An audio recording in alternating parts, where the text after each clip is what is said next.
Hello there, and welcome to Paladin Lifestyle. I'm Matthew Boyer. I am Aaron Boyer. I'm Cody Davidson. We are we're on an entertainment edition today of Paladin Lifestyle. So we are going to be talking about entertainment, relevant, new, old, just anything that would titillate and amuse. Yeah, even the entertainment industry as a whole. Harvey Weinstein, allegations. Beyonce Knowles. Yeah. Right. All the relevant stuff that everybody's watching right now. Beyonce Knowles, they're like, she hasn't been relevant for like a decade. I don't know, man. So right now, everybody's on Facebook is talking about Tiger King. Which is, it's a train wreck. We just got through watching it. We watched the final episode last night. And, wow. Got a lot of emotions going on right now. So many things. Well, and right now, like, I literally woke up this morning thinking just like I was sad that like Joe Exotic is sitting in a federal prison somewhere. Like, this man is still alive, sitting there, and he's got plenty of other men to hang out with, but no tigers, no methamphetamines. Like, he's just not living. He's not living his life. He's not living his best life now. Yeah. well, and that they end with that whole thing with the chimp, and we're definitely gonna have some spoilers in here as far as so if you haven't watched it yet and that matters to you, and then don't watch this. But they end that whole segment with the chimp and stuff, and he's like, "Well, I deprived that chimp of being a chimpanzee," and. Like, I feel like that's where he's at now. He is now being deprived of being Joe Exotic. Oh, man, he's growing empathy for animals. Mm-hmm. Empathy? It's a dangerous thing. Dangerous thing for a sociopath. We definitely don't want empathy. Well, and that he has the... he had that whole thing that he started with the empathy, right? I mean, that's kind of what they were trying to say is that... And then he got lost in... And the money. Yeah, and the fame as well, I think. And I think the rivalry, Yes. like the bitterness.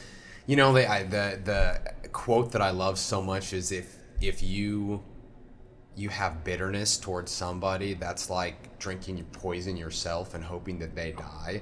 And I feel like that as you pointed out, Chinese proverb. Right, yeah. As you pointed out, the whole idea of him saying, karma's a bitch, and it's like, right. Well, but it's like he says that, and it's like, but you're in your karma right now. Yeah. So that's my other favorite thing is when he does all this crazy ass shit, and he treats people so awful, and he does all these webcam shows where he's like shooting her in the head, a blow-up doll version of her, shooting her in the head, and then later he's like, God's either gonna pull me through this or he's not. Right. That's the first time we've heard you talk about God. Like, yes. Yeah. So I want to break down real quick and talk briefly on. Some of you might be asking, what the F is Tiger King? Okay, so.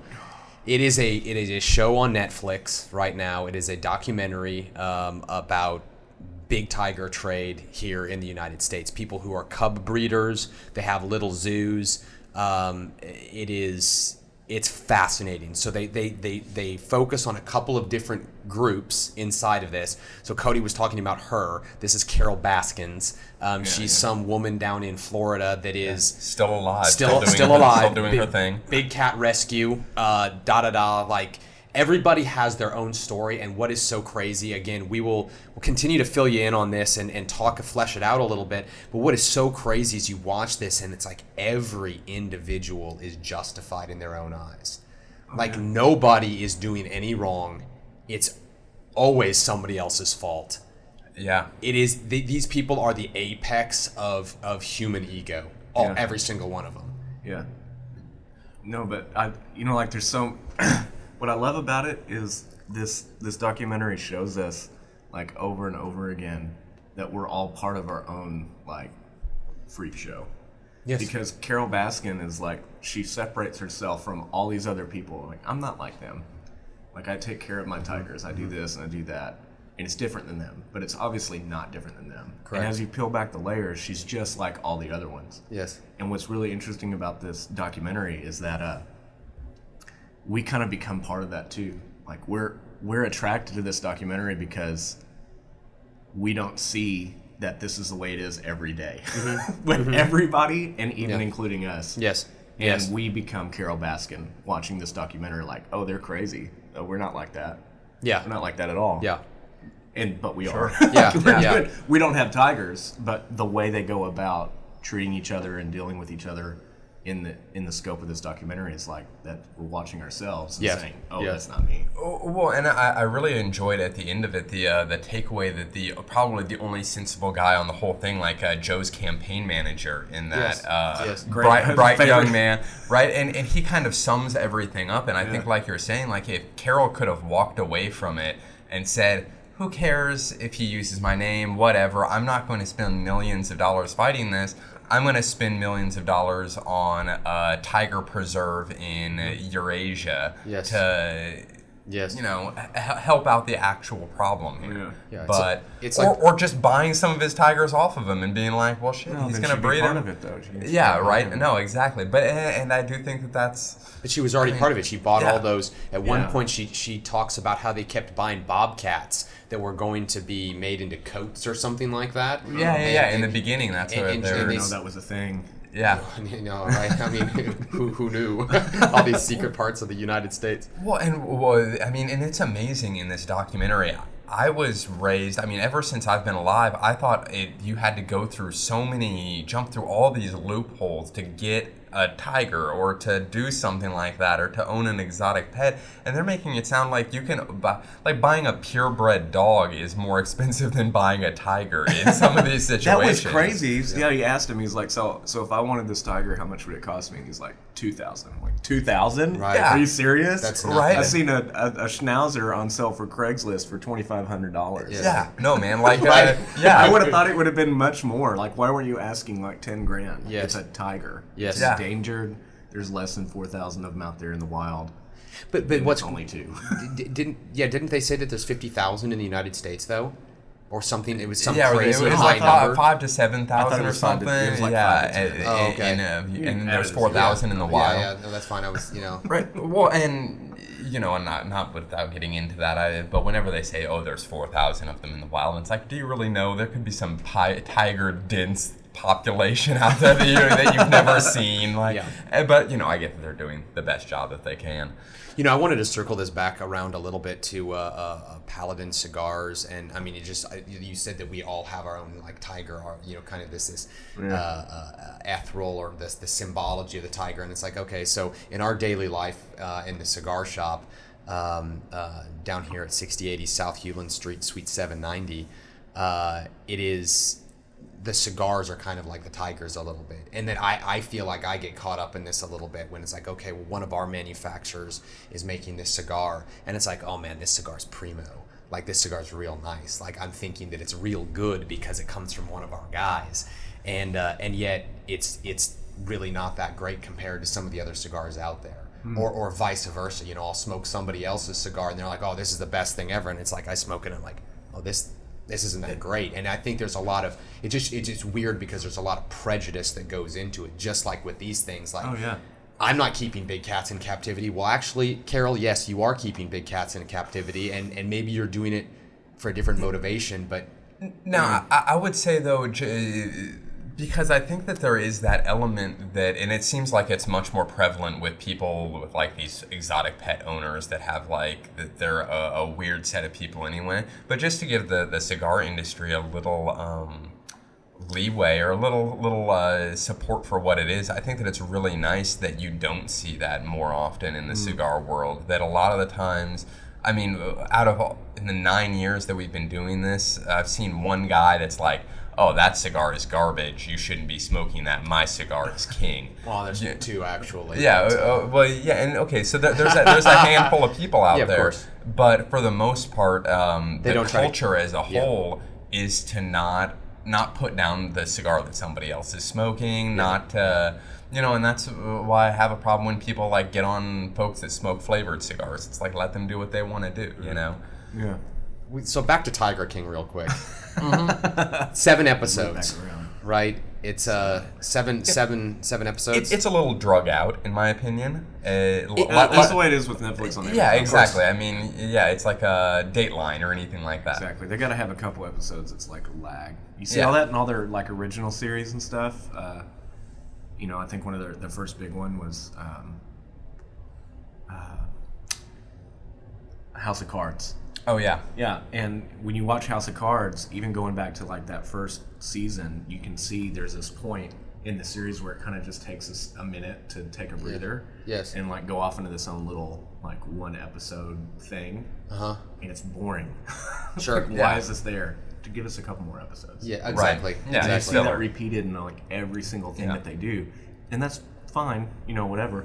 But you definitely feel it, even in this one. So it's all exciting, but there's just some stuff like they do. Like I love hearing about Carol Baskin maybe murdering her husband, but that was kind of like a little diverge. And they could have had their own little series just on that. Yeah. Oh, Maybe right. I still hope that they do, right? Right? They said they opened up the case again, so... Yes. Yeah. The one thing that I would like to say is, and perhaps it's just simple minds, but I thought it was very well put together. I don't know who did the editing on it, but the layers of the onion that they pull off and where they pull them off, I thought was awesome. Because if they told you something like right off the get-go, and you know that's what they're supposed to do, but I just thought it was very well done. But you know the bits of information that they drop kind of more towards the middle, towards the end, where you're like, oh my god, like that makes so much more sense. But if they told you that up front, you'd be like, well, this isn't nearly as entertaining now watching all of this. Right. But I don't know. It was just very well edited. I thought whoever did that, kudos.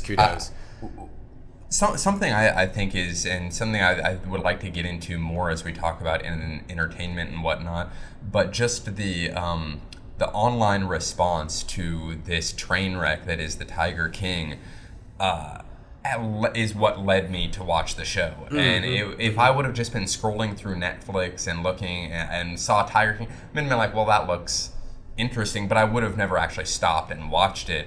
But it was the buzz on the internet, and it was everybody talking about it and be like, oh, I think Carol Baskin's awesome. Well, I think she's a bitch, you know? And like, you know, that murdering right? bitch. Yeah, and exactly. And that is what led me to watch this, and to this point where now we're talking about it and, you know, spreading the good word of the Tiger King. Honestly, I was on Instagram, and I just kept seeing all these memes, and I was like, what are we talking about here? I wanted to laugh, but I didn't understand any of it, and I guess I just was so out of the loop that people had been watching it for like a week. And then I discovered it and watched it almost in one sitting on a Saturday night, and like stayed up to like almost 4 in the morning watching it. It was just outstanding. Couldn't get enough of it. Yeah. Well, but I think that is the and it's like that desire to be in the know almost. It has been my reason to see a lot of movies in the past. Like I already knew Infinity Wars was gonna suck ass, or what was that? Was that the last one? No, Endgame. Endgame. Yes, Endgame. I already knew I wasn't gonna like it, but I had to be in the know, so I went to see it. Yes, you've got to do that sometimes. You just have to bite the bullets at some points and say, okay, well, look. I mean, I think I finally saw Endgame, and we're getting a little off topic, but I think I finally saw that, I want to say almost a year and a half after it came out. Yeah. And I didn't care. People are talking about it. They're saying, oh, well, this happened and this happened. I don't care. I'm going to watch it because you want to kind of flesh out and have this opinion for yourself. Like you said, I knew what it was going to be. I had no idea what Tiger King was going to be.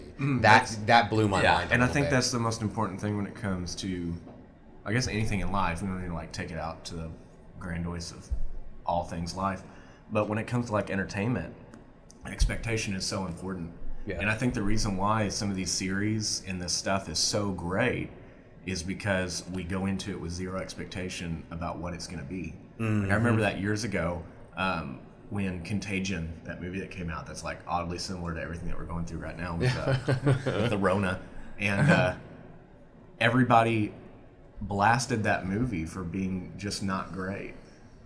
But every single person that you talk to, they were like, I thought it was going to be like Outbreak. Right. You know, that movie in the 90s with Dustin Hoffman where he's like the hero. Like they were expecting. They went in expecting it to be one thing, and they couldn't enjoy it because their expectations were being, you know, subverted. Yes. It wasn't what they thought. Yeah. I went and watched that movie Contagion without any expectation of what it was going to be. It just looked good. The people were in it were interesting, and I watched it and this is great. It's a fantastic movie.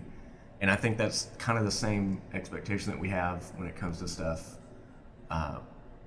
that we watch on Netflix and everything. Like, I had no idea what Tiger King was about. I thought it was just some dude, you know, and then it unpacks itself and you realize what it is. You don't really discover what this thing is until the last episode. Yes. And it's amazing. It unpacks it for you. And that's because you go into it without any expectation. Yes.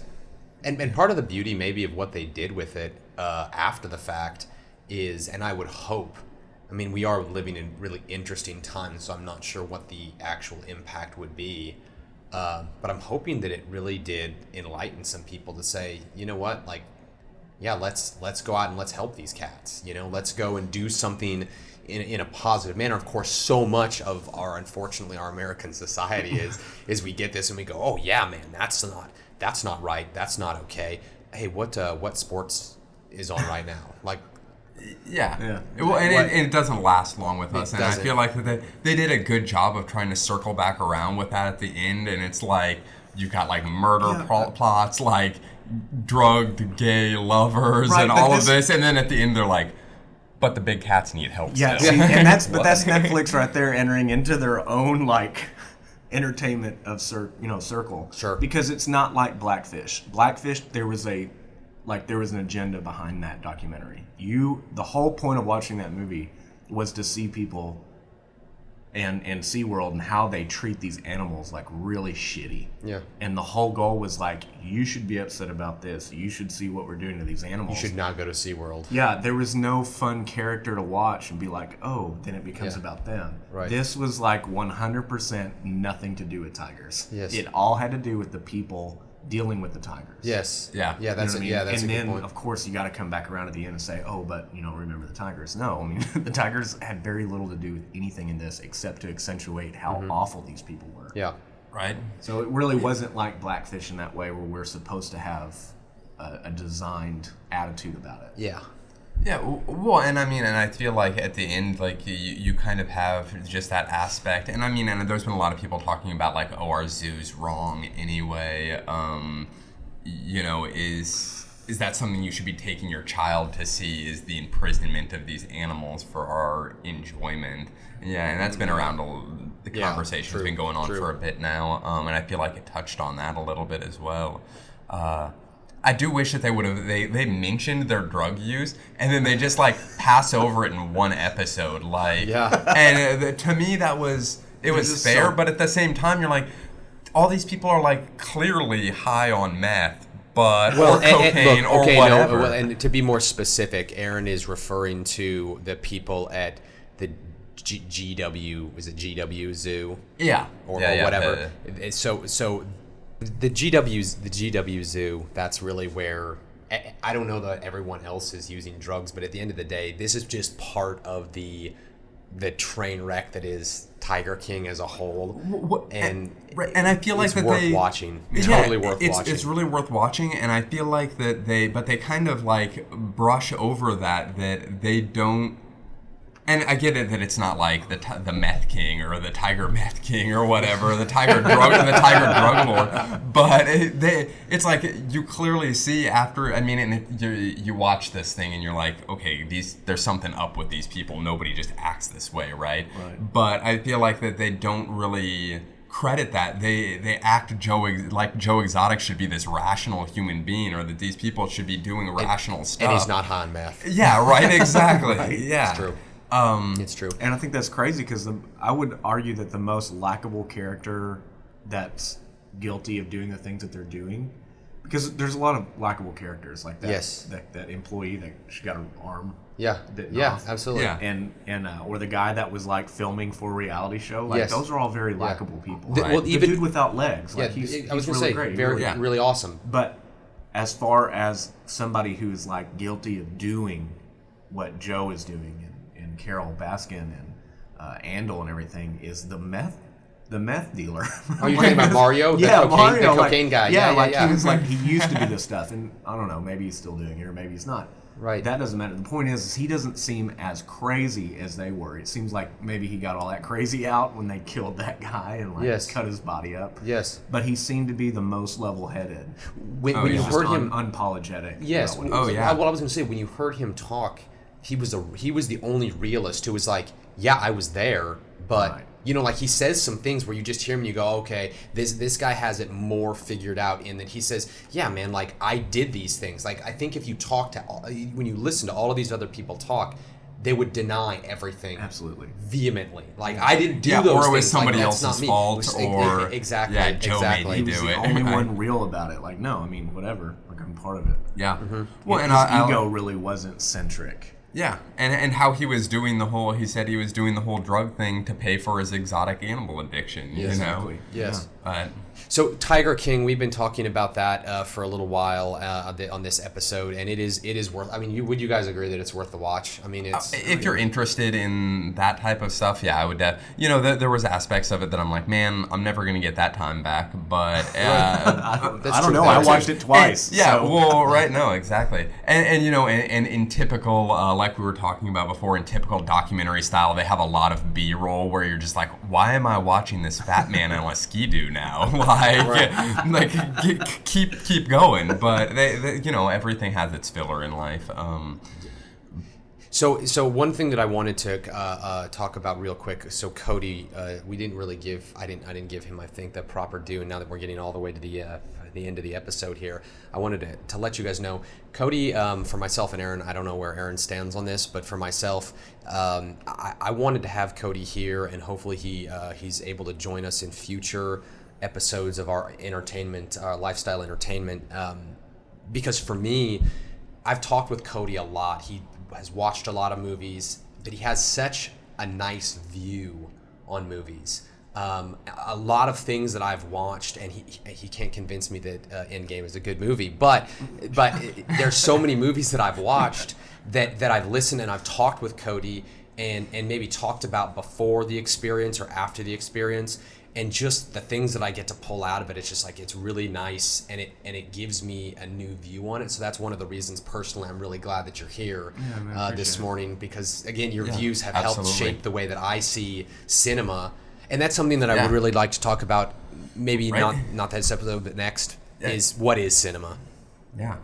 Absolutely. I think that would be no, and you do add you think Eraserhead is a good movie, so you've got something interesting, a perspective that I don't have. So that's it's all what you got to pull out of it. Yeah. Like Endgame's just entertainment. So we'll debate that later. Were you not entertained? You were angry. Were you not entertained? Right? You felt something. You felt the range of emotions. I'm not saying it's great. So I think that's going to wrap it up for us today. Again, PaladinCigars.com is our website. We are going to have Paladin Lifestyle up before you hear this, I have no doubt. So look for us there. And then also Paladin Cigars is on Instagram. We don't really do Twitter, Facebook. We'll be getting into Twitter someday. Follow us. We'd love to hear your comments and feedback as more and more of you watch The Tiger King. Please let us know what you think. I'm sure we can have some rousing discussions on this. Like and subscribe our channel here on YouTube. Yes. And thanks for listening, y'all. Yeah. Have a great day. Yeah.